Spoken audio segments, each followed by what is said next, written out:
Greetings, fellow bridge lovers, and welcome back to the Bridge Base Online YouTube channel. I'm Bridging with Kai, and today we are back with another eBridge Cup get-together episode with Bridge with Steve, the Peter Hollins, and Bridge Babe 530. We are all content creators that get together and have fun here, so if you also have been having fun and enjoying this, please don't forget to go down to that subscribe button and press it. It's completely free, and it really helps us spread Bridge. You can see the subscribe button for all of us as well if you also enjoy the stuff that we do, so you can go check out more of the stuff on our channels. We are going to be doing another eBridge Cup get-together episode. We have another guest star today. We're going to be going over some stories. We're going to be talking about hands. We're going to be talking about the leaderboards. It's going to be so much fun. But if y'all don't know what the eBridge Cup is, this is an event that is happening on both Bridge Base Online and FunBridge. It's a 3-month-long event with a qualifier, semifinal, and final. And each segment, you can play as many tournaments as you want from each platform. And from the qualifiers, the top 500 from each platform move on to the semifinals, and from the semifinals, the top 100 players from each platform move on to the finals, which is a 100-board gauntlet. 50 boards on Bridge Base Online and 50 boards on FunBridge. So it's a really fun event. It gives out so many master points, and it gives out $15,000 in prizes. Also, even if you didn't qualify for the semifinals, you are eligible for the E-Cup 2, which is a really fun event that also gives out cash prizes. Follows the same format. That's the intro, everybody. Let's go meet our eBridge Cup crew. Hello, everybody. We are all back. This is so exciting. We have been playing the eBridge Cup semifinals for the past 3 weeks. And today we are joined by the absolutely amazing Gregor. Hello, welcome into the eBridge Cup get-togethers. Hi, thank you for inviting me. So Gregor is a Slovenian top player. He has played on their international team a multitude of times, and he has gotten many top wins as well. Right now, he has made it comfortably into the eBridge Cup semifinals, and he is currently sitting in 25th place. He was sitting up higher. I mean, like, he was up at a point where he was comfortable just being like, hey, I can take a break, which, like, none of us can. Maybe Pete and Steve can say that, but I personally have been like, I need to just keep grinding. I cannot miss a single day here. So yeah, anybody else have any anecdotes of like how things are feeling right now in the eBridge Cup? I've not taken a break. I've been playing every day. I'm still worried that the qualifying mark was 65. You see, that was my guess, and I've only just passed it. So I'm like, while I was beneath 65, I'm like, I don't think I can rest here. When I was in 70th place or something, I'm like, I think I have to play every day 3 times a day. And obviously the secondary goal of catching Pete is, we'll see how that's going towards the end. Right. You were telling us earlier that you thought you had some hope, but then Pete hit you with reality. I think he hit us all with that.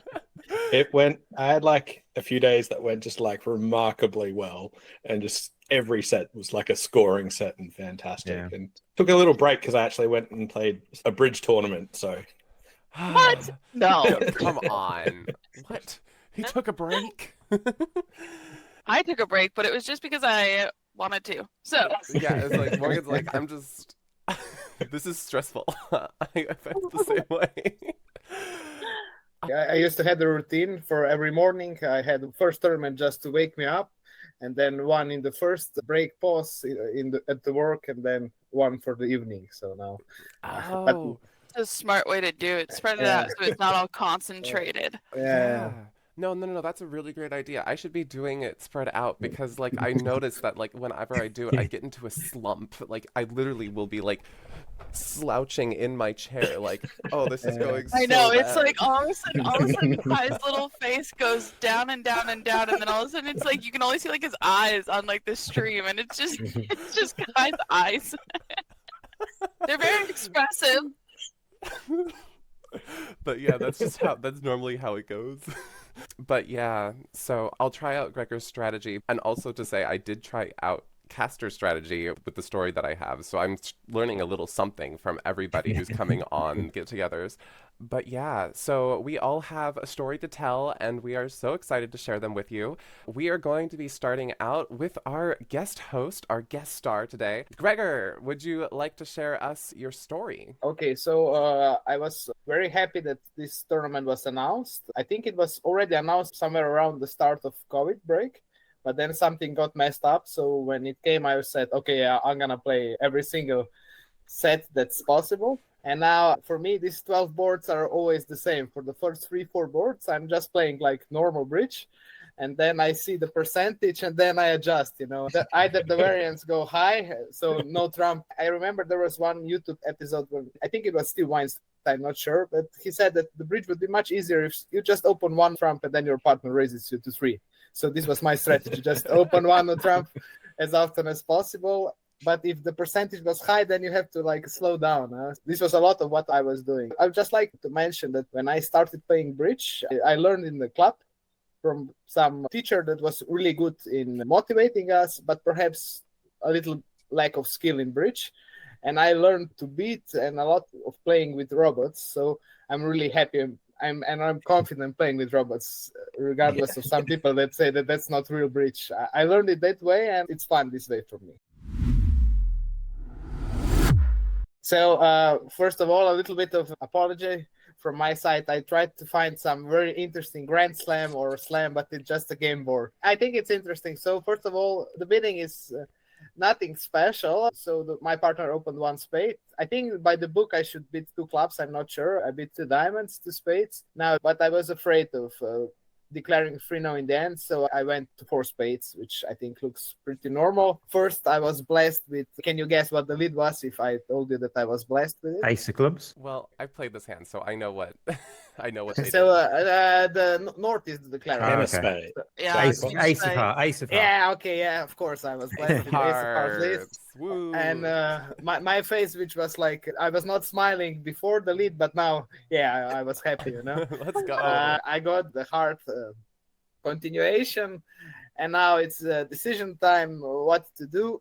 I know I can ditch a heart on a diamond, and I will lose a club, but I can also go for spade finesse. But I think that I did not a lot, but I think I did the right thing in the bidding, and I was blessed with the lead. So take your money and run with it. And I dropped the Queen of Spades, and I was able to double bless. Yeah, it was worth 95%. So it was it was a good board. Excellent.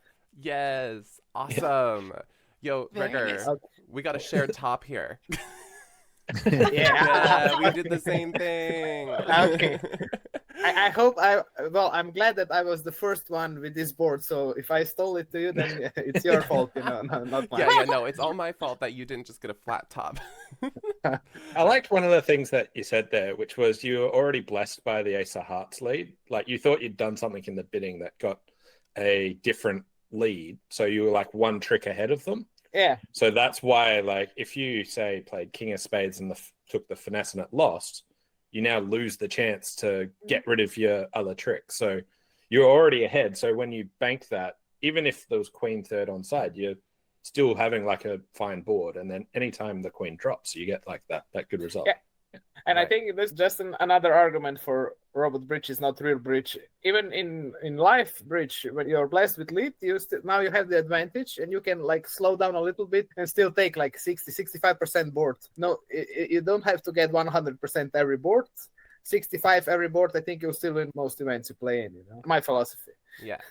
And it was also really interesting, like you mentioned earlier, that you could just run the diamonds and pitch the heart, but you instead decided to just play for Ace of Spades. You could have taken the finesse, as Pete was saying, but you just tried to go for the drop. If the Queen stayed out there, great. Yeah. Well, if someone's got 2 diamonds and 2 spades, they can't ruff the diamond now. So you draw Yeah. 2 trumps there. So even if the Queen doesn't drop, you're actually in a better place to throw your heart away. Yeah. It's So- overall the best chance. It's great. Yes, I think it was interesting enough for me to point it out, though. Yeah, Okay. yeah. It's beautiful. I love those plays. Yeah. All right. So next we've got Pete. He's already got his up on the screen. Now, Pete, show us what you got. Yeah, so this one is more of like just normal bidding and normal play, just like a nice technical one that I enjoyed. So partner opened one club, and I went against like every grain of my body of not bidding 3-0 at my first opportunity, which like I've really tried. But my thoughts here was I've got all these aces. If I can get partner to play no trumps, then it's probably better played from their side. So I actually started with 2 clubs inverted minor. Mm-hmm. And partner bid 2 hearts, and that was as much of my willpower as I had. So I then bid 3-0. I had a plan. I executed it for one whole bid. I like it as a plan. I like it. And yeah, so got to 3-0 still. And got the 7 of spades lead. So what are people's thoughts here in 3-0? So we've got 2 spade tricks, 2 hearts, 2 clubs, a diamond. We've got a 2-way guess in clubs, heart finesse. We've got this 10 of spades. I just despise these double finesse positions. No, not double finesse. You delay the club guess until near the end of the hand, and then you play for the person with the most clubs to have the queen for the odds. And so I'm going to take the heart finesse before guessing clubs. Do you try the 10 of spades at trick 1 is the first question. Ooh, yeah. Yeah. Is West underleading the queen jack? They totally could be. Yeah. Well, the way the robots lead, I think that's unlikely. Yes. True. So maybe. Yeah. So the robots are relatively passive, but if that is a passive lead, I didn't think that the 10 was going to be relevant. So if they've led it from just like top of a doubleton, I didn't think that saving the 10 was mattering. So I wasn't hopeful, but I tried the 10 and that actually won. Oh, very nice. First one. So I was like, all right, I remember. I think I business played here. this hand. I can't remember what happened to me. I remember when I saw the hand. I'm like, I think you played a 10 here. I think it holds, and I'm like, I can't remember what happened from the rest of it. But here we've got this 8-card club fit, and as Steve mentioned earlier, we've got a 2-way guess, and you'll want to delay those and gather information. So I really didn't want to play king of clubs to the jack or a club to the ace and commit myself there. I really want to take the heart finesse first. And you can cross in diamonds or spades. I didn't really see much to do of either, but I had double spade stopper, so I just played a spade over to the ace. I should have cashed 1 top heart first, but I didn't bother. And just ran the jack of hearts. And now they went king of diamonds. Oh, no. And I've got just nothing to do with my diamonds, so I just ducked. Mm-hmm. And this is just all allowing me to gather information about this. So I ducked again.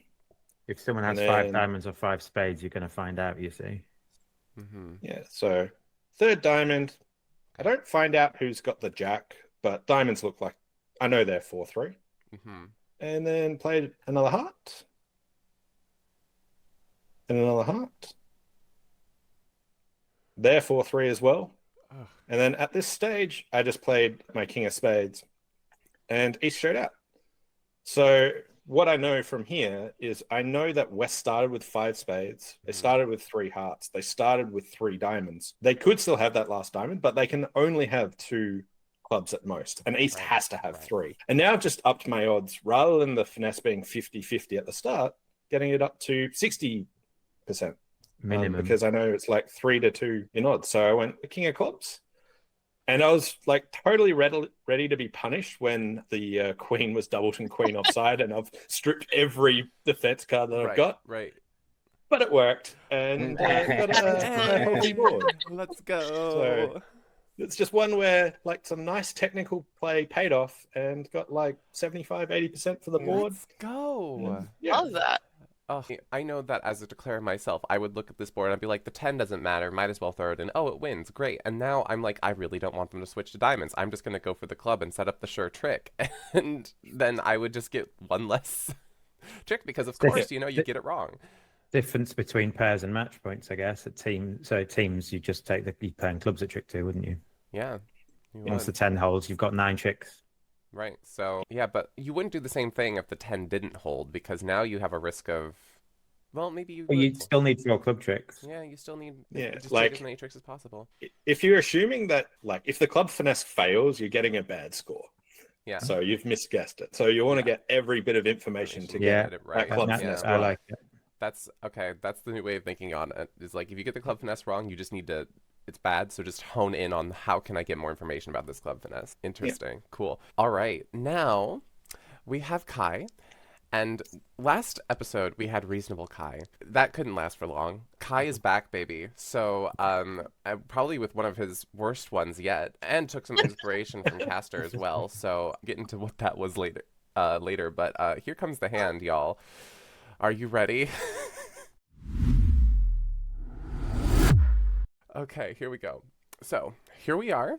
This is your hand, and isn't that beautiful? You've got 6 clubs, everybody's favorite suit, and it went pass to you, and I just opened 1 club because that's my longest suit. Start out simple, and then we saw a 1 spade overcall, and then a 2 spades overcall from North.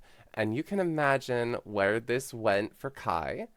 Sure, this is a best hand tournament, and you do only have 12 high card points, but I'm just like, partner has 4 card support for me at the least, and they're going to have 11 high card points, and we are going to find a slam here because that's just how it works. So of course we see a double from East, because everybody here has some number of hiker points. I have 12, partner could have 11, like everybody has something, and they're gonna show that in the auction. It went double, and I'm like, what am I supposed to do now? The double here was a support double. 1 spade was just showing spades, of course, and partner was showing support for me, and unfortunately for us, spades is bigger than clubs, so they're going to have like an easier fight in theory. I was like, I don't know how to go about this, because like I could just read big clubs, but I want to keep slam in the picture. I want to do something that's forcing. I'm not sure I want to introduce the new diamond suit for some reason. I decided that wasn't a good idea. And I was like, I can just show values here, even though I don't have values, so I'm going to redouble. So, like, why not 4 spades?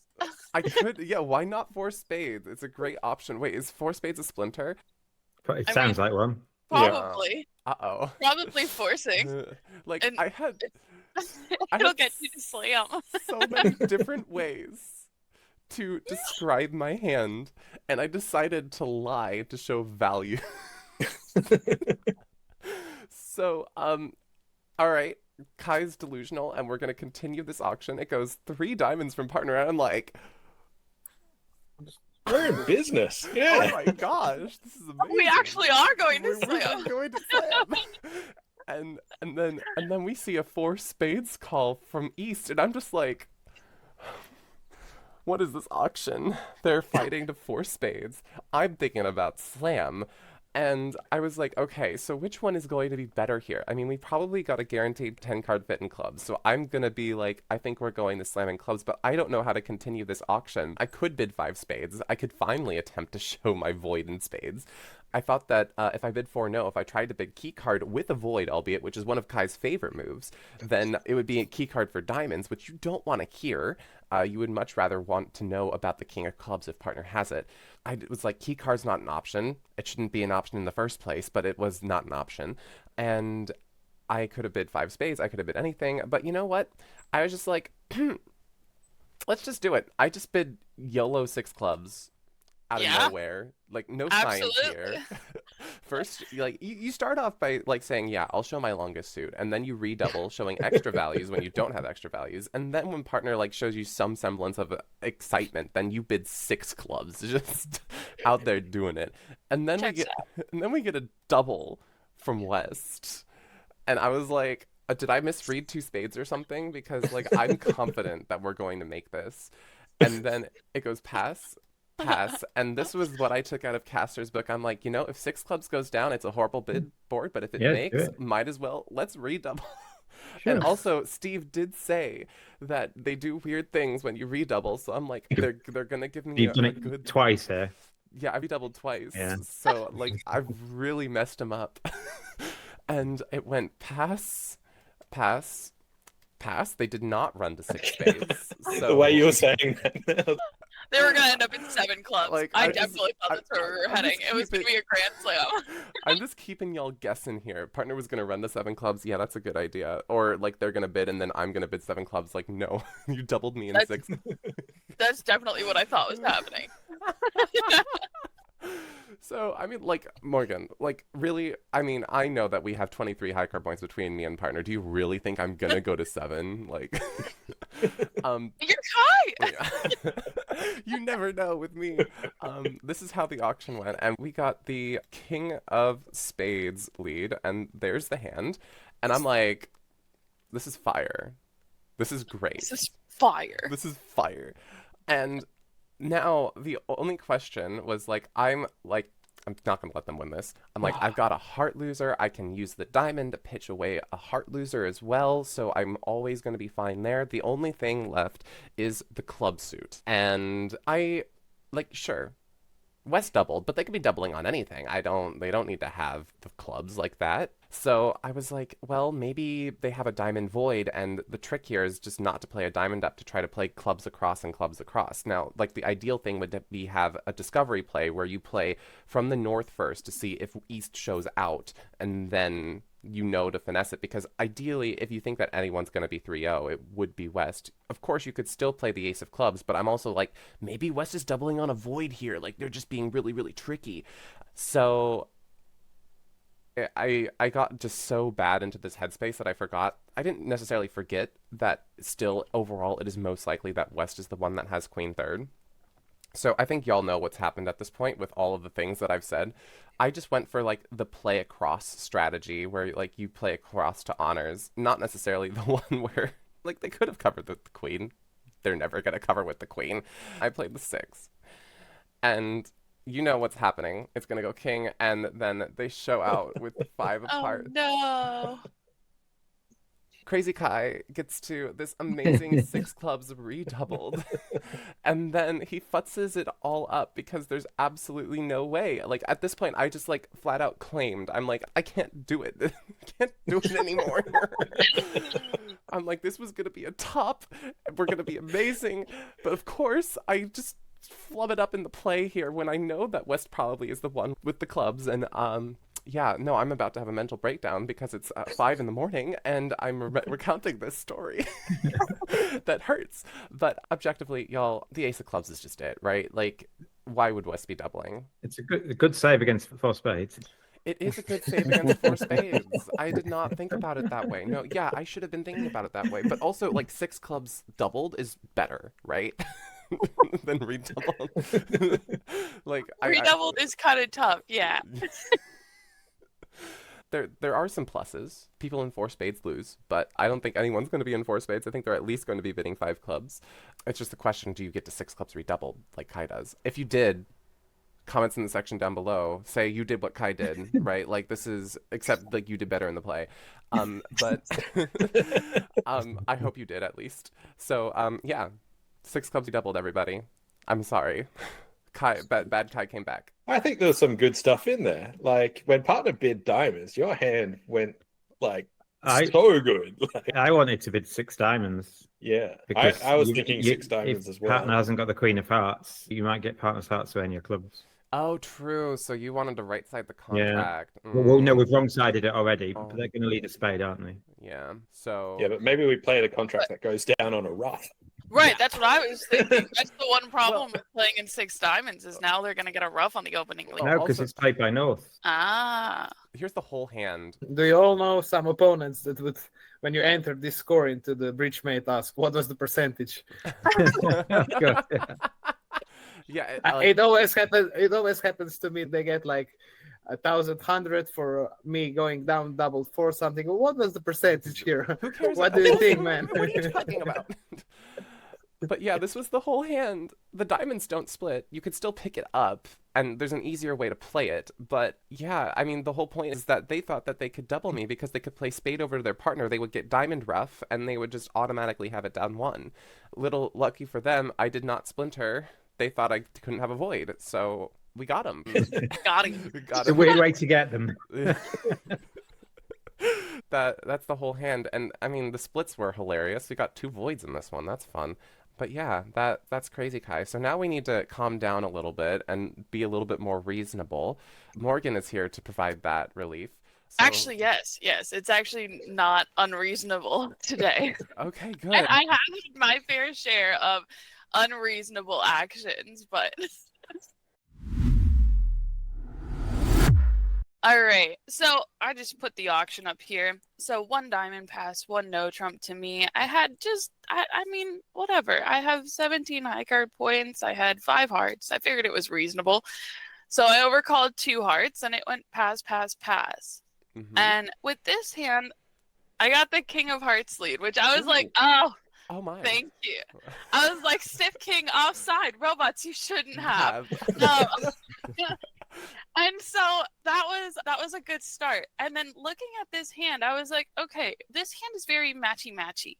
So partner has 5 hearts. I have 5 hearts. They have 3 spades. I have 3 spades. And then our minors are just flipped, but we're 3-2 in both of them. And so I was like, at some point in the hand, I'm going to have to take a spade finesse. But what I would like to do is not have to take 2 spade finesses. And so I won this first trick here with the ace.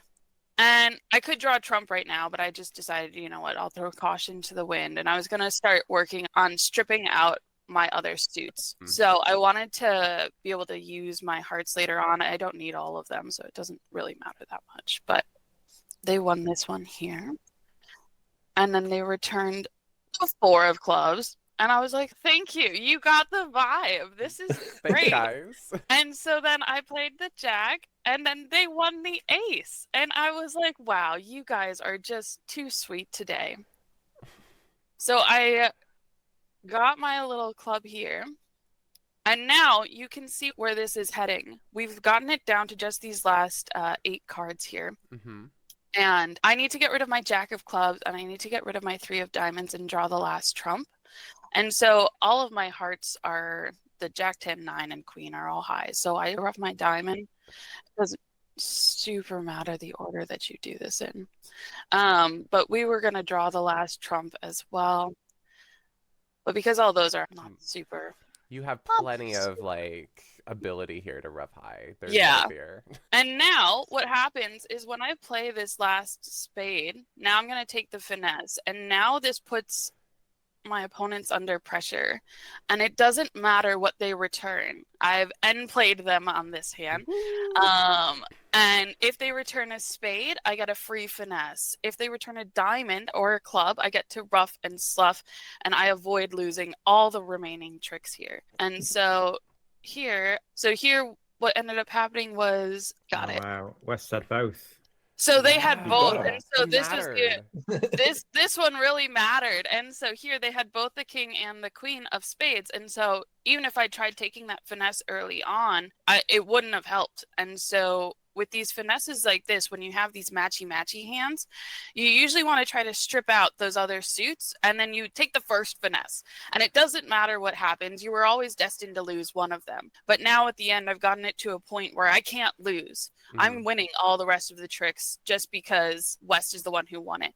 And if East had covered instead, I would have played the ace on top, and then my 10 and 9 would have been able to force out the other honor, and I would have gotten to the same result. And so I thought this was a really neat little hand and a good Nice example. end play. So yeah. Beautiful end play, great elimination play. We love these. East- They're so East- satisfying. East had a shot to beat you by switching to spade when they were in, but they didn't. So They weren't. Oh, when they're they were in the the ace ace of club. clubs. Yes, Yeah, yes. they When had they won the one ace chance clubs, to they beat could you. have, yeah. But they decided They not to. didn't. No. It was happened too early. Their partner needed to play a club later. And so maybe that was the tactical reason to not play trumps. That way they don't know what's going on in the trump suit. But Yeah. they should be able to figure it out. Awesome one, Morgan. Thank you for your elimination play. You had your Yes. opponents in a chokehold at the end. Finally, we have Steve, and I've been waiting for this one. He told me this one was exciting. So I'm like, I liked it. Oh, it looks exciting. So I have with my robot bridge, with all my balanced hands and some of my not balanced hands, I upgrade a lot. And I do this in real life as well. In real life, if you're opening all 11s, you have to upgrade a lot of 14s to a no trump. And therefore, you have to upgrade a lot of 17s to not opening one trump. And then you have to upgrade a lot of 19s to opening again. It all staggers up. And so exactly the same on robot bridge, but I maybe do it a bit more aggressively. I have a flat 21 count. You should open 2 clubs within 2 ends. I'm just showing a bit more. And I do this with nearly all my balanced hands. Effectively, my 2-end bid, instead of 20-22, it's a good 18 to about 21, that sort of thing. So I open 2 clubs, partner bids 2 diamonds. I show my balanced hand. And then partner bids, I have spades. I like that. I want to break into, so I broke into 4 diamonds at random. I pick a suit at random. It tells the defense not what to do. Partner then retransfers, so I bid 4 spades. Partner then bids key card. I'm like, I quite like my hand, although I've only got 21. I've actually got all my values are working. I mean, my Jack of Clubs is the only bad card. So I'm absolutely happy. I show my key cards. Partner says, have you got the queen? I'm like, yes, and the king of diamonds. And partner says, okay, 6 spades.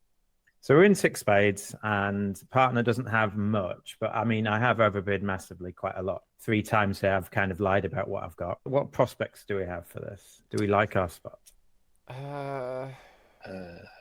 It looks. We could play we can get rid of club loser on a diamond.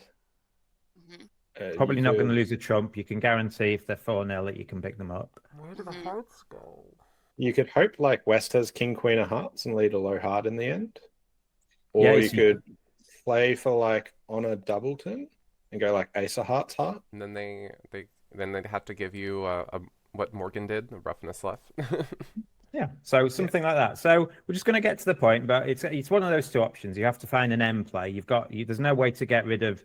You can't throw a heart on your diamond because then you lose a club and a heart. So you have to throw your club away and effectively eliminate clubs. So we're just going to see what happens, and we're just going to do things to be a bit technical here. So it goes club to the queen, and ace. King of clubs is probably with East because I don't think West would lead a club from the king. Yeah. But that doesn't really matter because we're getting rid of our clubs anyway. So in case spades are 4-0, we play the king of spades. And weirdly, for the line I have in my mind, I don't want to play the queen of spades because if I play the queen of spades, I might struggle with what I'm going to do later. So I actually played a second small spade, and they broke. Okay, so I wanted to keep the queen of spades because of something technical here. Now, if you're playing on a doubleton in one of the 2 hands in hearts, and if you're doing this against humans, what should you do at this point? Play the ace of hearts. Correct. Why is that, Gregor? Because otherwise he'll unblock the honor later on, but now it's difficult to see. So the earlier you do this, the harder it is for the defense to find an unblock. And if West has queen X or king X, you actually get them in an end play. But what you don't want to do with 3 cards to go is play the ace of hearts, and then they realize they're going to get end played, and they throw the queen or the king away. So at this point, just in case someone has a doubleton honor, you play a heart to the ace now. Now, weirdly, if West has king X, they should probably unblock, because if you had ace queen X, you'd have finessed, wouldn't you? Yeah. So it's a bit of bluff and double bluff, and you can maybe get someone to unblock the king when you have the queen. But here, just in case West has the doubleton honor, you need to do this early just to not give them the best chance to unblock. If East has doubleton honor, can they unblock here? Well, no, because now you can just lead a heart to the jack. This is why you need a late entry to the queen of spades, just so that if East does throw the blocking near the end, you have the entry to your hand to play a heart to the jack. That's why you just have to be a bit careful there. So we're going to do this. We're going to play diamonds. They were not 3-3, but West is a 10. So West hasn't got a doubleton heart. And if anyone's got a doubleton heart, it's East. And we're going to throw our last diamond, throwing a club away. And then we're going to club. Now, if at this point East or West threw a heart away, you could maybe cross back to the queen of spades and lead a heart, or vice versa. But now, either the hearts are breaking and you can only make your 2 spade tricks, or someone's got a singleton heart at this point. So it doesn't matter. You don't need to lead towards the jack here. You can just duck a heart. East plays the king. And East doesn't have any more. My Wow. God. This is actually cold. You could have played ace and another heart near the end. And again, if East throws the king away near the end, your jack makes a trick. Right. But just from a technical point of view, if you are going to play for this line, you need to play a heart to the ace early to stop them unblocking if they can. For example, if West had 4 diamonds and had to follow to everything, they couldn't unblock the queen X of hearts if they had it. So weirdly, this was 100%, not because the play was technical, but it's all of it, the play and the 3 overbids to get to 6. Oh my God. So, yeah, wow. there we go. That So I is like that one. insane. Thank you. Beautiful hand. Thank you. But yeah, if you go back to the start, if you just look at double dummy, it is. Just cold from the beginning. I think it does. It's been a bit slow today. It should say it's cold, I think. It's just hard to calculate what you calculated. Yeah, it's just cold at the beginning. Even if they lead the 10 of hearts, I think he goes 10 Takes a while to small. work out Steve's lines. Yeah, Looking 10 through the struggles. If they lead the 10 of hearts, just don't supply the jack, and then again you get the same end play. You win the ace at trick 1. East has to keep the stiff king, otherwise you make the jack, and you get them. Oh my gosh, that's insane. There's always hope. There's always Yeah, gonna- never give up. Never give up, kids. All right. Amazing, amazing stories, guys. Loved hearing every single one. I've learned something from each one, and I hope that everybody else has been enjoying them watching. But it is time for us to take a look at our leaderboards. We have been keeping track of our Grand Slam counts. So to start, I'm gonna say that every episode I've just been getting one more Grand Slam. I'm at 3. I think I was at 1 last time. I'm up to 2 now. So Yes. I've bid a lot more, but haven't made any of them. So I'm still on whatever I was on last time.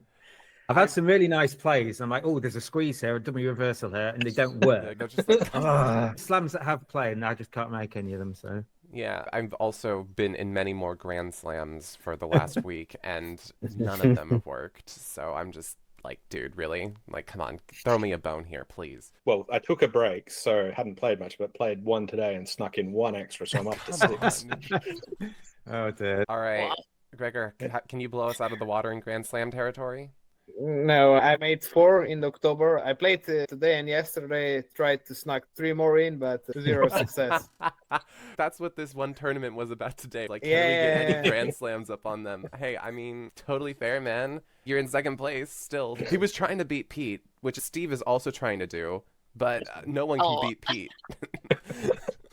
So that is the Grand Slam leaderboard. Pete is still comfortably in the lead. And now it is time to talk about where we are on the leaderboards. Let's go. We'll start out. Who do we got? I'm still at the bottom. Oh, I'm 54%, but it's a marked improvement. I haven't played every day, so I feel like this is a good step. yes, it's a good step. And then me, I'm next. I have 62.404. So we are doing better. We're in 159th place. How many more percent do I need to get up to that qualifying line? It's 63 point something, so you're only like 1% out. I'm Yeah. 1.2% out. I have a shot, guys. I reckon like 2 more good scores in the last week and you're in. Assuming no one else gets better. I might actually make it, guys. But the thing is, it's a little bit more difficult for me because you guys have standout 70s, but my best score is a 66. So maybe I You need just to need go a with- 70. Just get yourself a 70. You're in. Yeah, Right. I just need to get myself one of Gregor's, like, I need every single score of mine to be a 65 in order to get my average because I can't break the 66 barrier. All right, so that was me. And next we've got, I think it's Steve. It's Gregor, actually. Oh, it's Gregor. You've got one up on Yeah. Gregor. Somehow we timed this well. Every other day's been ahead of me. All right, Gregor. Yeah, I'm at 65.76, I think. That's 25th place. Yes, that's right. Yeah, and I hope this is enough already. I But think we'll so. see. I think over 65 was my prediction, so I think you should be fine. Yeah. All right, then we know Steve's got one up on him. Yeah, I got a 70.12 yesterday, and it puts me on 66.08, and that leaves me 19th place. I'm for the first time in the same picture as Pete now. Yeah. Ooh. Now let's see where Pete is. Yeah. I am up in 6th with 67.78. So- Wow. We are holding Yeah. on to that 6th place. Oh my gosh. Wow. When I went away, I was in 4th, so only dropped 2 places. So Wow. I'm quite happy with that. Amazing. Yeah, you got some amazing scores up there. So, hey, good job, guys. And everybody's just trying to catch Pete. I don't think we can do it. Maybe you guys have a chance. I'm not going to catch Pete. I'm just like trying to catch 100th place. 2 more 70s. Two more 70s. Like, everybody, I prescribe you 70s. Everybody, just have some 70s. Okay, that's it, everybody. Good luck to y'all in this last week that we've got.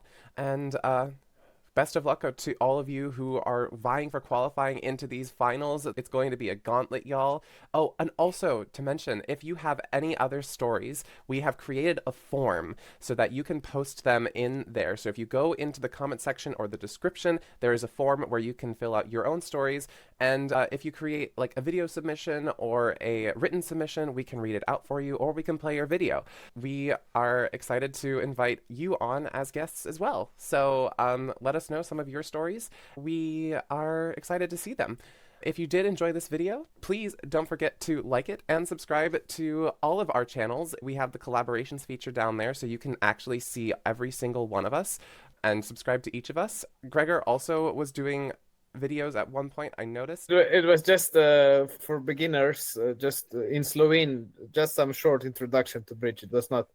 I don't have Everything helps. subscribers at all. Everything but helps. Everything helps. It's I mean, anything that you do in any language and whatever is like anything that you post on YouTube or Instagram or social media for Bridge is just going to be an absolutely huge benefit to Bridge. So thank you for doing that introductory video. That's it, everyone. Thank you, Gregor, for joining us on this one. It's been a lot of fun. And thanks for having me. And yeah, I think it's time to say bye, everybody. Keep on Bridging, everyone. Good luck. Bye. Bye.